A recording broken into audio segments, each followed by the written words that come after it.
성경에서 정말 중요한 책 하나가 뭐랄까 미완성인 것처럼 뚝 끝나버린다면 어떨 것 같으세요? 오늘은 바로 그 미스테리, 사도 바울의 마지막 행적을 함께 추적해 보려고 합니다. 네, 그럼 바로 이 문제의 핵심으로 한번 들어가 볼까요? 사도행전의 마지막 구절을 읽어보시면요. 뭔가 좀 이상하다는 느낌이 들어요. 진짜 흥미진진한 영화가 클라이맥스에서 갑자기 툭 끊겨버린 느낌이랄까요? 대체 왜 그랬을까요? 생각해보세요. 수년간의 엄청난 여정, 재판, 심지어 난파선까지 겪었는데 이 모든 대장정이 결국 바울이 로마의 한 집에 갇혀있는 장면에서 그냥 멈춰버립니다. 이 갑작스러운 결말은 정말 오랫동안 풀리지 않은 수수께끼였죠. 자, 지금부터 우리가 탐정이 되어서 남겨진 단서들을 하나하나 따라가며 그의 마지막 길을 추적해 보겠습니다. 자, 그럼 우리의 첫 번째 조사 장소 서기 60년경의 로마로 한번 가보시죠. 여기서 정말 놀라운 점이 뭐냐면요. 그가 분명히 죄수 신분이었잖아요. 그런데 사실상 거의 완전한 자유를 누렸다는 거예요.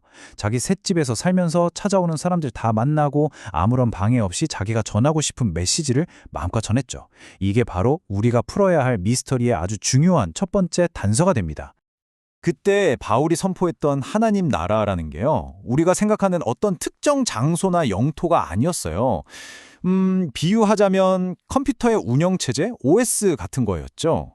삶의 모든 영역이 하나님의 방식으로 움직이기 시작할 때 이 세상이 어떻게 변할 수 있는지에 대한 거대한 비전이었던 겁니다.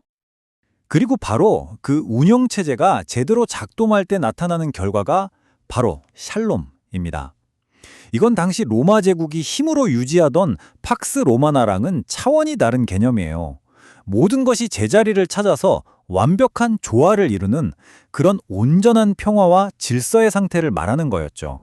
그때 그의 생각들이 이 시기에 쓰인 편지들, 우리가 옥중서신이라고 부르는 것들에 고스란히 담겨 있습니다.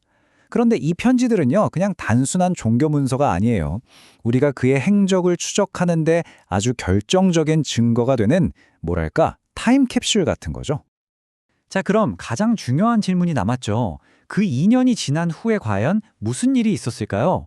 기록에 따르면 그는 석방되었는데요. 바로 이 지점부터 우리가 다시 그의 흔적을 쫓아갈 수 있습니다.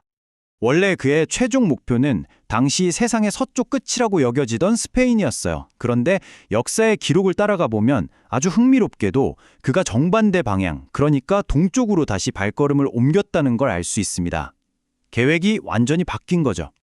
바울이 석방된 후 몇 년간의 행적은 사실 기록이 명확하지 않아서 마치 퍼즐 조각 같아요.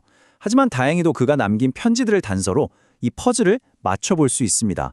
서기 62년에 석방된 후에 그는 동쪽으로 여행하면서 마케도니아와 그레데 섬을 방문했고요. 바로 이 과정에서 디모데와 디도라는 제자들에게 아주 중요한 지침이 담긴 편지를 남깁니다. 이 흔적들이 바로 그의 마지막 여정을 생생하게 보여주는 거죠. 하지만 이 여정은 그의 마지막 여정이 될 운명이었습니다.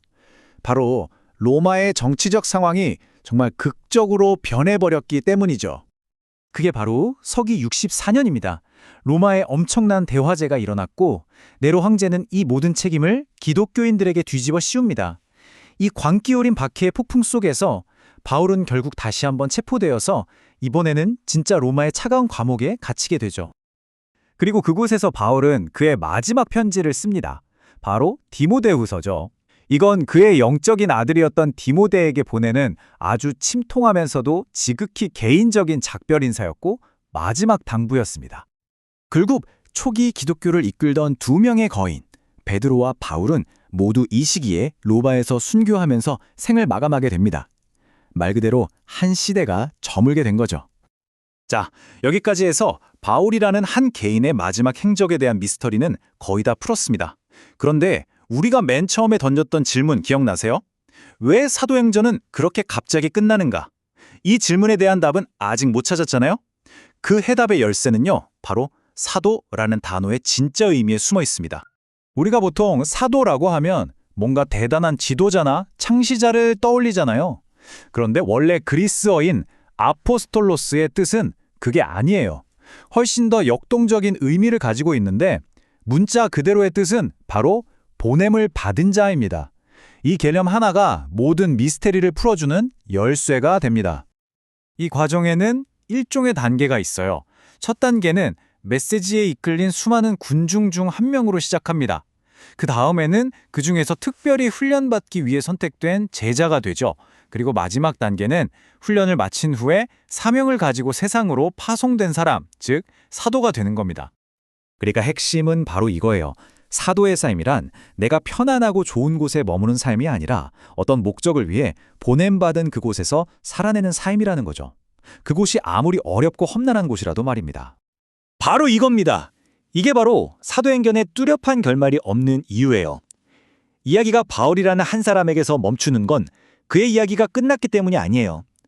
그가 가졌던 보냄받은 자의 사명은 결코 끝나지 않는다는 걸 보여주기 위함입니다.